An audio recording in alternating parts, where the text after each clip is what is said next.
ನಮಸ್ಕಾರ ಸ್ನೇಹಿತರೆ, ಕನ್ನಡ ಕಾಮಿಕ್ ಬುಕ್ಗೆ ಎಲ್ರಿಗೂ ಸ್ವಾಗತ. ಇವತ್ತು ಫ್ಯಾಂಟಾಸ್ಟಿಕ್ ಫಾರ್ ಫಸ್ಟ್ ಸ್ಟೆಪ್ ಸಿನಿಮಾನ ರಿವ್ಯೂ ಮಾಡ್ತಾ ಇದ್ವಿ. ಓವರ್ ಆಗಿ ಸಿನಿಮಾ ನೋಡಿದಾಗ ನನಗೆ ಅನ್ನಿಸ್ತು ಅಂತ ಹೇಳಿದ್ರೆ, ಮಾರ್ವೆಲ್ ಅವರು ಅವ್ರ ಲೇಗಸಿನ ಕಳ್ಕೊಂಡಿಲ್ಲ. ಅವರು ಎಲ್ಲೋ ಕೆಟ್ಟಗಳಿಗೆ ಬಂದ್ಬಿಟ್ಟು ಈ PS5 ಮತ್ತು PS4ನಲ್ಲಿ ಅವ್ರ ಗ್ರಾಚಾರ ಕೆಟ್ಟಿತ್ತು, ಅದಕ್ಕೆ ಹಿಂಗೆಲ್ಲ ಆಯಿತು ಅಂತ ಹೇಳ್ಬಿಟ್ಟು ಅಂದ್ಕೋಬೇಕಷ್ಟೆ.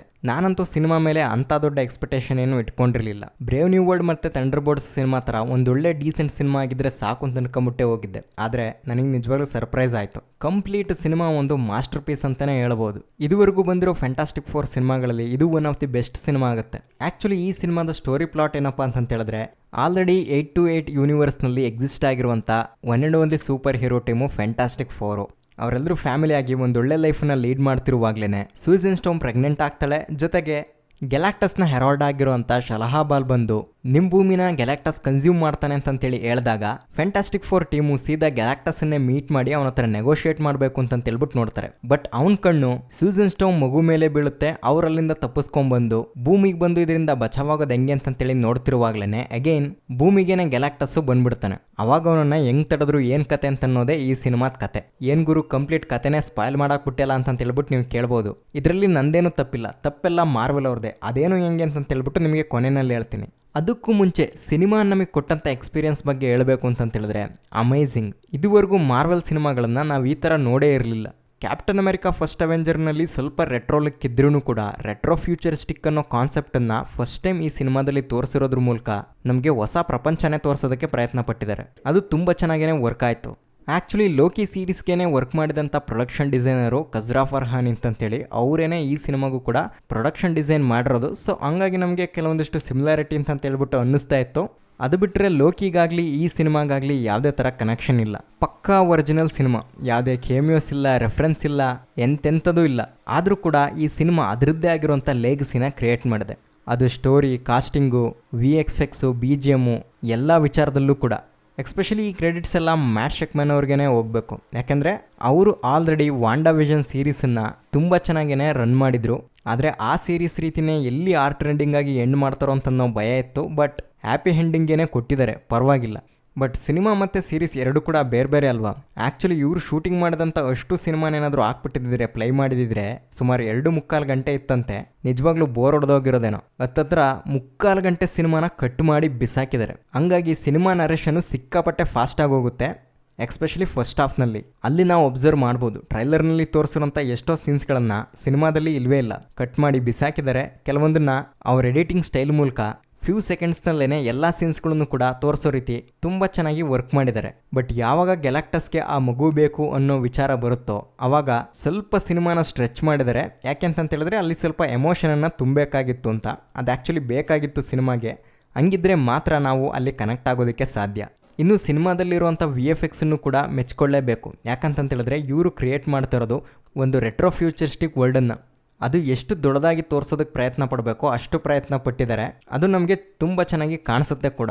ಅದರಲ್ಲೂ ಸ್ಪೇಸ್ ಟ್ರಾವೆಲ್ ಮಾಡೋವಂಥ ಸೀನ್ ಇದೆ, ಅದಂತೂ ಅಮೇಝಿಂಗ್. ಇಂಟರ್ಸ್ಟೆಲ್ಲರ್ ಸಿನಿಮಾ ನೋಡಿದ ಫೀಲ್ ಬರುತ್ತೆ. ಆ ರಾಕೆಟನ್ನು ಲಾಂಚ್ ಮಾಡೋದು, ಆ ಸ್ಪೇಸ್ ಶಟಲ್ಲು ಸಪ್ರೇಟಾಗಿ ಒಂದು ಸ್ಪೇಸ್ ವೆಹಿಕಲ್ ಆಗಿ ಕನ್ವರ್ಟ್ ಆಗಿ ಬೇರೆ ಬೇರೆ ಡೈಮೆನ್ಷನ್ಗಳಿಗೆ ಟ್ರಾವೆಲ್ ಮಾಡೋದು, ಇದೆಲ್ಲ ಸಖತ್ ಅಮೇಝಿಂಗ್ ಆಗಿತ್ತು.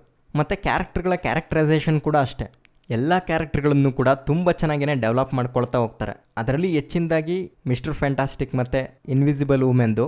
ಇನ್ನು ಹ್ಯೂಮನ್ ಟಾರ್ಚ್ದು ಕೂಡ ಪರವಾಗಿಲ್ಲ, ಅವನಿಗೂ ಕೂಡ ಒಂದು ಪರ್ಪಸ್ ಇರ್ತಾ ಇತ್ತು. ಬಟ್ ನಂಗೆ ಯಾಕೋ ಬೆನ್ ಕ್ಯಾರೆಕ್ಟರ್ನೇ ಅಷ್ಟೊಂದು ಯುಟಿಲೈಸ್ ಮಾಡ್ಕೊಳ್ಳಿಲ್ಲ ಅಂತ ಹೇಳ್ಬಿಟ್ಟು ಅನ್ನಿಸ್ತು. ಅವನೊಬ್ಬ ಬೆಸ್ಟ್ ಪೈಲಟ್ಟು, ಅದೊಂದು ಪಾರ್ಟನ್ನು ತುಂಬ ಚೆನ್ನಾಗಿ ತೋರಿಸ್ತಾ ಹೋಗ್ತಾರೆ. ಬಟ್ ಅವನ ಪರ್ಸ್ನಲ್ ಲೈಫ್ ಅಂತ ಬಂದಾಗ ಎಲ್ಲೋ ಎಕ್ಸ್ಪ್ಲೋರ್ ಮಾಡಬೇಕು ಅಂತೇಳಿ ಶುರು ಮಾಡ್ತಾರೆ.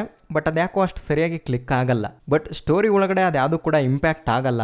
ಕಂಪ್ಲೀಟ್ ಸ್ಟೋರಿ ನಮ್ಮನ್ನು ಗ್ಯಾಲಾಕ್ಟಸ್ಸು ಭೂಮಿಗೆ ಬರ್ತಾ ಇದ್ದಾನೆ, ಭಾಳ ದೊಡ್ಡ ಥ್ರೆಟ್ಟು, ಅದರಲ್ಲೂ ಆ ಮಗುಗೋಸ್ಕರ ಇದ್ರ ಮೇಲೇ ಹೋಗ್ತಾ ಇರುತ್ತೆ. ಇನ್ನು ಸಿಲ್ವರ್ ಸಫರ್ಗಾಗಿರ್ಬೋದು ಅಥವಾ ಗ್ಯಾಲಾಕ್ಟಸ್ಗಾಗಿರ್ಬೋದು ಹೆಚ್ಚಿಗೆ ಸ್ಕ್ರೀನ್ ಪ್ರೆಸೆನ್ಸನ್ನು ಕೊಟ್ಟಿಲ್ಲ. ಬಟ್ ಸ್ಟಿಲ್ ಪರವಾಗಿಲ್ಲ. ಕೊನೆ 10-15 ನಿಮಿಷದಲ್ಲೇ ಹೇಳ್ತಾರಲ್ಲ, ಗ್ಯಾಲಾಕ್ಟಸ್ ಬಂದು ಇಡೀ ಭೂಮಿನೇ ಕನ್ಸ್ಯೂಮ್ ಮಾಡ್ತಾ ಇದ್ದಾನೆ ಅಂತೇಳಿ, ಅಲ್ಲಿಗೆ ಮುಗ್ದೋಯ್ತು. ಅದೆಂಥ ದೊಡ್ಡ ಕ್ಯಾರೆಕ್ಟರ್ ಅಂತೇಳಿದ್ರೆ, ಆ ಕ್ಯಾರೆಕ್ಟರ್ ಸ್ಕ್ರೀನ್ ಮೇಲೆ ಬರಲಿಲ್ಲ ಅಂತಂದ್ರೂ ಕೂಡ ಅವನು ಬರ್ತಾನೆ, ಎಲ್ರೂ ನಾಶ ಮಾಡ್ತಾನೆ ಅನ್ನೋ ಭಯ ಪ್ರತಿಯೊಬ್ಬರಲ್ಲೂ ಕೂಡ ಕಾಣಿಸ್ತಾ ಇರುತ್ತೆ. ಅದನ್ನು ತುಂಬ ಚೆನ್ನಾಗಿ ಪೋರ್ಟ್ರೇ ಮಾಡಿದ್ದಾರೆ. ಮತ್ತು ಇದೆಲ್ಲದಕ್ಕೂ ತಕ್ಕಂಗೆ BGM ಮೈಕಲ್ ಗಿಯಾಚಿನೋ ಅವರಂತೂ ಸಖತ್ತಾಗಿ ಬಾರಿಸಿ ಬಿಸಾಕಿದ್ದಾರೆ. ಒಟ್ಟಾರೆ ಹೇಳಬೇಕು ಅಂತಂತೇಳಿದ್ರೆ ಸಿನಿಮಾ ತುಂಬ ಚೆನ್ನಾಗಿತ್ತು. ಇನ್ನು ನೆಗೆಟಿವ್ಸ್ ಬಗ್ಗೆ ಹೇಳಬೇಕು ಅಂತ ಹೇಳಿದ್ರೆ ನನಗೆ ಯಾವುದು ನೆಗೆಟಿವ್ಸ್ಗಳೇ ಕಾಣಿಸ್ಲಿಲ್ಲ ಈ ಸಿನಿಮಾದಲ್ಲಿ. ಒಂದು ವೇಳೆ ಹಳೆ ಮಾರ್ವಲ್ ಸಿನಿಮಾಗಳ ಥರ ಇದು ಏನಾದರೂ ಬಾಕ್ಸ್ ಆಫೀಸ್ನಲ್ಲಿ ಏನಾದರೂ ಸೋಲ್ತು ಅಂತ ಹೇಳಿದ್ರೆ ಅದಕ್ಕೆ ಕಾರಣ ಮಾರ್ವಲ್ ಅವರು ಹಿಂದೆ ಮಾಡಿದ ತಪ್ಪುಗಳು ಅಂತಂತಾನೆ ಹೇಳ್ಬೋದು. ಬಟ್ ಮತ್ತೆ ಈಗ ಕಮ್ಬ್ಯಾಕ್ ಆಗಿ ತುಂಬ ಚೆನ್ನಾಗಿ ಕೆಲಸ ಮಾಡ್ತಾ ಇದ್ದಾರೆ. ಆದರೆ ಆ ನಂಬಿಕೆ ಗಿಟ್ಟಿಸ್ಕೊಳ್ಳೋದಕ್ಕೆ ಇನ್ನೂ ಒಂದಿಷ್ಟು ಕೆಲಸ ಮಾಡಬೇಕು ಅಂತ ಅನಿಸುತ್ತೆ. ಇನ್ನು ವಿಡಿಯೋ ಶುರು ಮಾಡ್ತಿರುವಾಗ ನಿಮಗೆ ಹೇಳಿದೆ, ಈ ಸಿನಿಮಾದ ಕಥೆನ ನಾನೇನು ಈ ರಿವ್ಯೂನಲ್ಲಿ ಸ್ಪಾಯ್ಲ್ ಮಾಡ್ತಾ ಇಲ್ಲ, ಅದಕ್ಕೆ ಮಾರ್ವಲ್ ಅವರೇ ಕಾರಣ ಅಂತಂತೇಳಿ. ಅದು ಹೆಂಗೆ ಅಂತಂತ ನಿಮ್ಗೆ ಹೇಳ್ತೀನಿ. ಸಾಮಾನ್ಯವಾಗಿ ಯಾವುದೇ ಒಂದು ಸಿನಿಮಾ ಬರಲಿ ಅದಕ್ಕೆ ಟ್ರೈಲರ್ ಅಂತ ಏನಕ್ಕೆ ಬಿಡ್ತಾರೆ, ಈ ಸಿನಿಮಾದ ಕಾನ್ಸೆಪ್ಟ್ ಏನು, ಈ ಸಿನಿಮಾದಲ್ಲಿ ಯಾವ್ಯಾವ ಥರ ಕ್ಯಾರೆಕ್ಟರ್ಗಳಿರ್ತವೆ ಮತ್ತು ಯಾವ್ಯಾವ ಥರ ವಿಜುವಲ್ಸ್ಗಳನ್ನು ನೀವು ನೋಡ್ಬೋದು ಅಂತನೋ ಒಂದು ಚಿಕ್ಕ ಜಲಕ್ಕನ್ನು ಕೊಡ್ತಾರಷ್ಟೆ. ಆದರೆ ಅದನ್ನು ಬಿಟ್ಟು ಟೀಸರ್ ಅಂತೆ, ಅದಾದಮೇಲೆ ಮತ್ತೆ ಟ್ರೈಲರ್ ಅಂತೆ, ಅದಾದಮೇಲೆ ಸೆಕೆಂಡ್ ಟ್ರೈಲರ್ ಅಂತೆ, ಅದಾದಮೇಲೆ ಟಿ ವಿ ಸ್ಪಾಟ್ಸ್ಗಳು, ಅಫಿಷಿಯಲ್ ಕ್ಲಿಪ್ಗಳು, ಇನ್ನೂ ಪ್ರಮೋಷನ್ಸ್ಗೆ ಅಂತಂತೇಳಿ ಬ್ಯಾಕ್ ಟು ಬ್ಯಾಕ್ ಶಾರ್ಟ್ಸ್ಗಳು, ರೀಲ್ಸ್ಗಳು, ಇದರಲ್ಲೆಲ್ಲ ಸಿನಿಮಾದಲ್ಲಿರುವಂಥ ಬೇರೆ ಬೇರೆ ಕ್ಲಿಪ್ಸ್ಗಳನ್ನು, ಹೊಸ ಹೊಸ ಸೀನ್ಸ್ಗಳನ್ನೆಲ್ಲ ಆ್ಯಡ್ ಮಾಡಿ ಬಿಡ್ತಾ ಹೋದ್ರೆ ಕಂಪ್ಲೀಟ್ ಸಿನಿಮಾನೇ ನೀವು ಸೋಷಿಯಲ್ ಮೀಡಿಯಾದಲ್ಲಿ ತೋರಿಸ್ದಂಗೆ ಆಗುತ್ತೆ. ಪ್ರಮೋಷನ್ ಅನ್ನೋ ಹೆಸರಲ್ಲಿ ಇಷ್ಟೊಂದು ಫುಟೇಜಸ್ಗಳು, ಇಷ್ಟೊಂದು ಕ್ಲಿಪ್ಸ್ಗಳನ್ನು ಬಿಡುವಂಥ ಅವಶ್ಯಕತೆ ಇದೆಯಾ ಅಂತ. ಹೌದು, ವರ್ಲ್ಡ್ ಸಿನಿಮಾಗಳಲ್ಲಿ ಕಾಂಪಿಟೇಷನ್ ಇದೆ, ಹಂಗಾಗಿ ಮಾರ್ಕೆಟಿಂಗ್ಗೋಸ್ಕರ ಪ್ರಮೋಷನ್ ಮಾಡೋದು ತಪ್ಪಲ್ಲ. ಅದಕ್ಕೋಸ್ಕರ ಆಲ್ರೆಡಿ ಟೀಸರು ಟ್ರೈಲರ್ನಲ್ಲಿ ಬಿಟ್ಟಿರುವಂಥ ಫುಟೇಜ್ಗಳನ್ನೇ ಮತ್ತೆ ಫ್ಯಾನ್ಸ್ಗಳಿಗೆ ಅಥವಾ ಆಡಿಯನ್ಸ್ಗಳಿಗೆ ರಿಮೈಂಡ್ ಮಾಡೋ ರೀತಿ ಅದೇ ಕ್ಲಿಪ್ಸ್ಗಳನ್ನು ಬಳಸ್ಕೊಂಬಿಟ್ಟು ಟಿ ವಿ ಸ್ಪಾಟ್ಸು, ಶಾರ್ಟ್ಸು, ರೀಲ್ಸ್ಗಳನ್ನೆಲ್ಲ ಅಪ್ಲೋಡ್ ಮಾಡ್ಬೋದಲ್ಲ. ಅಫಿಷಿಯಲ್ ಕ್ಲಿಪ್ಗಳ ಅವಶ್ಯಕತೆ ಏನಿದೆ?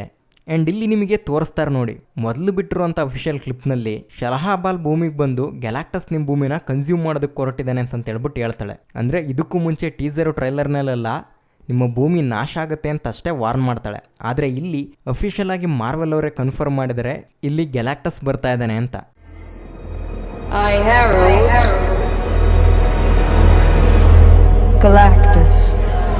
ಇನ್ನೊಂದು ಅಫಿಷಿಯಲ್ ಕ್ಲಿಪ್ನಲ್ಲಿ ಅವರೇ ತೋರಿಸಿದರೆ, ನಾವು ಗ್ಯಾಲಾಕ್ಟಸ್ ಹತ್ರ ನೆಗೋಷಿಯೇಟ್ ಮಾಡೋಕೆ ಹೋಗಿದ್ವಿ, ಆದರೆ ಅವನು ಭೂಮಿ ಬದಲು ನಮ್ಮ ಮಗುನ ಕೇಳೋದಕ್ಕಂತೇಳಿ ನೋಡ್ದ, ಅದಕ್ಕೆ ನಾವು ಕೊಡಲ್ಲ ಅಂತಂತೇಳಿ ವಾಪಸ್ ಬಂದ್ವಿ ಅಂತ.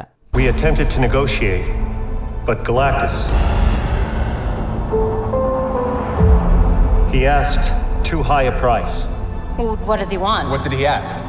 He asked for our child. First of all ಇವರು ಟೀಸರನ್ನು ಬಿಟ್ಟಾಗ ಈ ಸಿನಿಮಾದಲ್ಲಿ ಫ್ರಾಂಕ್ಲಿನ್ ರಿಚರ್ಡ್ ಅನ್ನೋ ಒಂದು ಮಗು ಬರುತ್ತೆ ಅನ್ನೋ ವಿಷಯನೇ ಬಿಟ್ಕೊಟ್ಟಿರಲಿಲ್ಲ. But trailer, T V spots ಇದೆಲ್ಲ ಬಂದಾದ್ಮೇಲೆ ಎಷ್ಟೊಂದು ವಿಷಯಗಳನ್ನು ಇವರೇ ಬಿಟ್ಕೊಟ್ಟಿದ್ದಾರೆ. ಅಂದರೆ ಕಂಪ್ಲೀಟ್ ಸಿನಿಮಾನ ಸ್ಪಾಯ್ಲ್ ಮಾಡಿರೋದೇ ಇಲ್ಲಿ ಮಾರ್ವೆಲ್ ಅವರು. ಸೊ ಹಂಗಾಗಿ ಇದು ಕಡಿಮೆ ಆಗಬೇಕು. ಇಲ್ಲ ಅಂತಂತೇಳಿದ್ರೆ ನಮ್ಮಂಥ ಮಾರ್ವೆಲ್ ಅಭಿಮಾನಿಗಳು ಕುತೂಹಲದಿಂದ ಇವ್ರು ಬಿಡುವಂಥ ಪ್ರತಿಯೊಂದು ಕ್ಲಿಪ್ಪನ್ನು ಕೂಡ ನೋಡ್ತೀವಿ. ಆವಾಗ ನಮಗೆ ಟೂ ಮಚ್ ಡೀಟೇಲ್ಸ್ ಇಲ್ಲೇ ಸಿಕ್ಕೋಗ್ಬಿಡುತ್ತೆ. ಸಿನಿಮಾದಲ್ಲಿ ಇನ್ನೇನು ನೋಡ್ಬೇಕು ಗುರು ನಾವು ಅಂತಂತೇಳ್ಬಿಟ್ಟು ಅನಿಸ್ಬಿಡುತ್ತೆ. ಆ್ಯಕ್ಚುಲಿ ಮುಂಚೆ ಸೋನಿ ಸ್ಪೈಡರ್ಮ್ಯಾನ್ ಯೂನಿವರ್ಸ್ನವರು ಈ ಕೆಲಸ ಮಾಡ್ತಾಯಿದ್ರು. ಪಂಚವಾರ್ಷಿಕ ಯೋಜನೆ ಥರ 5 ವರ್ಷಕ್ಕೊಂದೊಂದು ಸಿನಿಮಾ ಮಾಡಿ ಟೀಸರು ಟ್ರೈಲರ್ನಲ್ಲೇ ಇರೋ ಬರೋ ಸಿನಿಮಾದ ಕಥೆನೆಲ್ಲ ಹೇಳ್ಬಿಡ್ತಾಯಿದ್ರು. ಈಗ ಅದೇ ಕೆಲಸನೀಗ ಮಾರ್ವೆಲ್ ಅವರು ಶುರು ಹಚ್ಕೊಂಡಿದ್ದಾರೆ. ಆ್ಯಕ್ಚುಲಿ ಇದೆಲ್ಲ ಆಡಿಯನ್ಸ್ಗಳಿಗಾಗಿರಲಿ ಅಥವಾ ಫ್ಯಾನ್ಸ್ಗಳಿಗಾಗಿರಲಿ ಇಷ್ಟ ಆಗಲ್ಲ. ಸಿನಿಮಾ ನೋಡ್ತಿರುವಾಗ ಇದೆಲ್ಲ ಅವ್ರಿಗೆ ವಸ್ತು ಅಂತಂತೇಳಿ ಅನಿಸ್ಬೇಕು. ಓ, ಈ ಸೀನ್ ಆಲ್ರೆಡಿ ಅಲ್ಲಿ ನೋಡಿದ್ವಲ್ವಾ, ಇಲ್ಲಿ ನೋಡಿದ್ವಲ್ವಾ ಅಂತೇಳಿ ಅನಿಸ್ಬಿಟ್ರೆ ಅದರಲ್ಲಿ ಏನು ಹೊಸ್ತೇ ಇಲ್ಲ ಅಂತಂತೇಳ್ಬಿಟ್ಟು ಅನಿಸ್ಬಿಡುತ್ತೆ. ಈಗ ಆಗ್ತಿರೋದು ಕೂಡ ಅದೇನೆ. ಓಕೆ, ಏನು ಮಾಡೋದು, ವರ್ಲ್ಡ್ ಸಿನಿಮಾಗಳ ಜೊತೆ ಕಾಂಪಿಟೇಷನಿಗೆ ಬಿದ್ಮೇಲೆ ಸಿನಿಮಾನ ಎಲ್ಲ ಜನರಿಗೂ ರೀಚ್ ಮಾಡಿಸ್ಬೇಕು ಅಂತಂತೇಳಿ ಏನೇನೋ ಮಾಡ್ತಾರೆ. ಏನು ಮಾಡೋಕ್ಕಾಗತ್ತೆ, ಅಭಿಮಾನಿಗಳಾಗಿ ನಾವೇ ಇನ್ನು ಮುಂದೆ ಕೇರ್ಫುಲ್ ಆಗಿರ್ಬೇಕಷ್ಟೆ. ಬಟ್ ಹಂಗಂತ ಸಿನಿಮಾ ನಾವು ಎಂಜಾಯ್ ಮಾಡಲಿಲ್ಲ ಅಂತಂತಲ್ಲ. ಸಿನಿಮಾ ತುಂಬಾ ಚೆನ್ನಾಗಿತ್ತು, ತುಂಬಾ ಸಖತ್ತಾಗೇ ಎಂಜಾಯ್ ಮಾಡಿದ್ವಿ. ಓವರಾಲ್ ಆಗಿ ಈ ಸಿನಿಮಾ ನೋಡಿದಾಗ ನನಗಾಗಿದ್ದಂಥ ಎಕ್ಸ್ಪೀರಿಯನ್ಸ್ ಇದು. ಇನ್ನು ನಿಮಗೇನು ಅನ್ನಿಸ್ತು ಅಂತ ಹೇಳ್ಬಿಟ್ಟು ನೀವು ಕೂಡ ಕಮೆಂಟ್ನಲ್ಲಿ ತಿಳಿಸಿ. ಇನ್ನು ಈ ಸಿನಿಮಾದಲ್ಲಿ 2 ಪೋಸ್ಟ್ ಕ್ರೆಡಿಟ್ ಸೀನ್ಗಳಿದ್ದಾವೆ, ಅದ್ರ ಬಗ್ಗೆ ನಿಮಗೆ ಮುಂದಿನ ವೀಡಿಯೋದಲ್ಲಿ ತಿಳಿಸ್ತೀವಿ. ಅಲ್ಲಿವರೆಗೂ ನಮ್ಮ ಚಾನಲನ್ನು ಇದೇ ರೀತಿ ನೋಡ್ತಾರೆ. ಮತ್ತೆ ಮುಂದಿನ ವೀಡಿಯೋದಲ್ಲಿ ಸಿಗೋಣ. ಈ ವಿಡಿಯೋ ನೋಡಿದ್ದಕ್ಕಾಗಿ ಧನ್ಯವಾದಗಳು.